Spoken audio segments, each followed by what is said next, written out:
Father, cultural nationalism in the United States, okay, we've said it's absurd, but Frantz Fanon said that those intellectuals who come from the college, who come from, who have aspirations to be like the bourgeoisie black or relate to the capitalist situation, who propagate the little-known culture, will fall into an empiricistic bag, and that the study of the culture is absurd in by itself unless it's part of some meaningful political program. Now, on point number 5 of the 10-point platform and program of the Black Panther Party, we want education that teaches us about this racist, decadent racist system, and we want education that teaches us about our history and our true role in the present-day society. We are not against our culture. That's not the point. But we know that culture means learned behavior, you know? That learned behavior and culture itself means a changing situation. The cultural nationalists learn a few particulars about their past history and their past culture. They initially do it in opposition to this capitalistic class, capitalistic system. They initially go forth to come forth and teach the white people who've downtrodden them and told them they were backwards and stupid, et cetera, et cetera, et cetera. Look what I did. Look what beautiful government we used to have in the Songhay Kingdom, in the Ghana Kingdom, in the Mali Kingdom. All right, all right. You know, we come to find out that this is not true. But what he's really asking the bourgeoisie ruling class, capitalistic, imperialistic class, is you should put a Hallmark Hall of Fame stamp on this.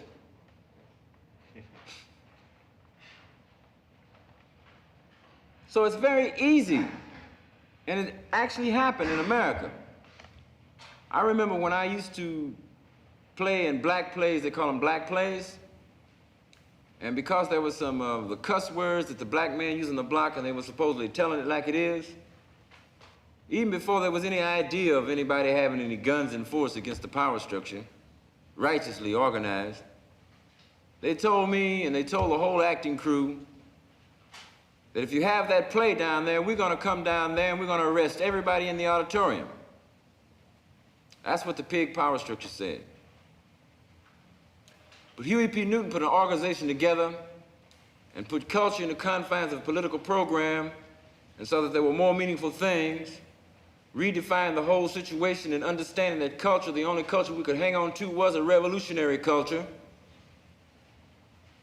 And the cultural nationalists got so much poverty money across the United States, putting on black plays, cussing in them, doing everything, buying dashikis, selling them back to the people, exploiting the people.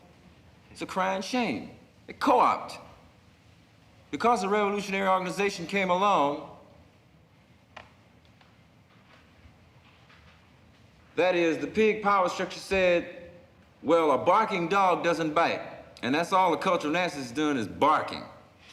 So let's feed them a little meat and try to offset this revolutionary struggle that's moving here. Fanon run it all down, Frantz Fanon. Frantz Fanon said, the intellectuals want to bring forth certain particular customs for the oppressed, colonialized people. He says, but the intellectuals misses the whole damn point. That the pig power structure is not gonna shy away just because you're spreading around a few well-known facts about your culture. That doesn't make him shy down.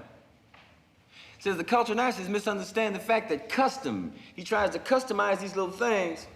Custom deteriorates culture, because culture is a moving thing, a changing thing, a learning thing. He said, in fact, these intellectuals who propagate this culture will hold back a people's revolutionary struggle.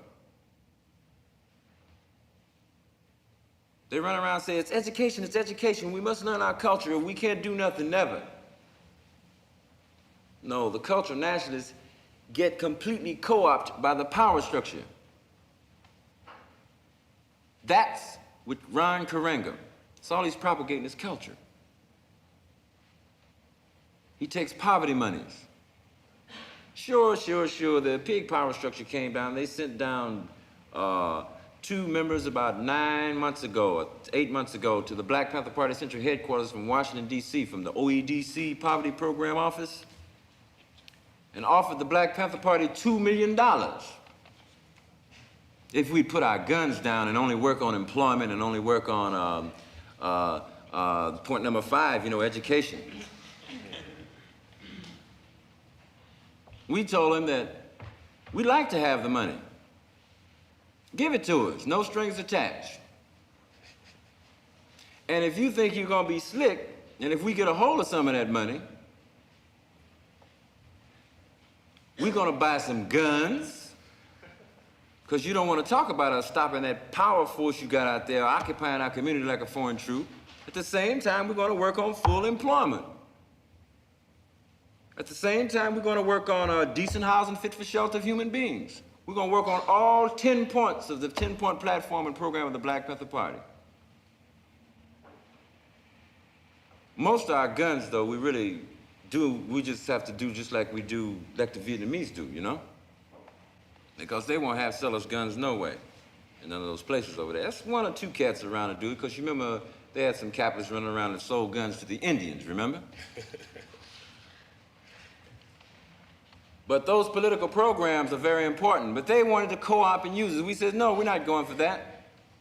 Oh boy, but that little cultural nationalist man, as soon as he sees that the pig power structure is going to put a Hallmark Hall of Fame stamp on top of his culture and place it up there, boy, he says, yes, sirree, come on, let's go. You can get out there in the power structure and say, well, what you have to do is tell the people that, he tell the cultural nationalists to say this, that, you tell them you don't believe in violence. This kind of crap. Cultural nationalism is absurd when it comes down to principles, revolutionary principles, dictatorship by the proletariat. They're not concerned with that. They're not concerned with revolution. Cultural nationalists. I'm gonna give you another example here. These guys called the new breed.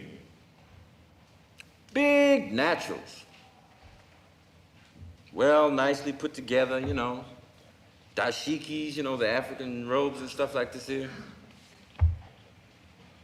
They put up a little shop. They get some poverty programs to open up business. You walk in the shop and you see an African gown and an African dashiki. The cultural nationalists say you're supposed to like this because the power structure has said, this is where it's at, that we righteously got culture. You look at the price tag, $39.40. You know what the black man really says? Not in open articulation. You know what he says? He must be a damn fool. I'm not gonna pay no $39.50 for that rag.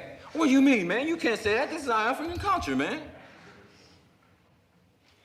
So look, you have to understand again that the man, this black is beautiful concept, is co-opted, all on television. The Mod Squad concept. The Mod Squad, and this cat's got this natural. He says, I'm black and beautiful, but he's a pig. This guy's playing the role of a pig with his big black and beautiful natural. It's co-op. They say Afro-American all over TV, and I remember the times they would never say that. They say black. They don't use the term black now when they refer to black people. They don't use the term Negro. All over the media. All across the country. All around the world. What these cultural nationalists in the United States ain't got sense enough to see is that in Africa, the black people already got dashikis. They've been wearing naturals for ages, but they are oppressed. You see how absurd it is and how backwards they are and how Iran Karangas get co-opted into the position where they'll assassinate Black Panthers who are trying to work to wage and teach the people the strategic methods to wage a revolutionary struggle against the pig power structure. That's the absurdity of cultural nationalism. That's why we say we don't want any black racism. Because the cultural nationalists first start off from a position of black power. Actually, they turned the concept of black power around just to being some old black capitalists. That's why we say that black capitalism is going to do nothing but allow some absurd, backward cultural nationalists to propagate some more black racism. Because the cultural nationalists first start from the position of hating white people simply because of the color of their skin. That's the first position they start from. And the Black Panther Party does not hate anyone, and does not hate anyone because of the color of their skin.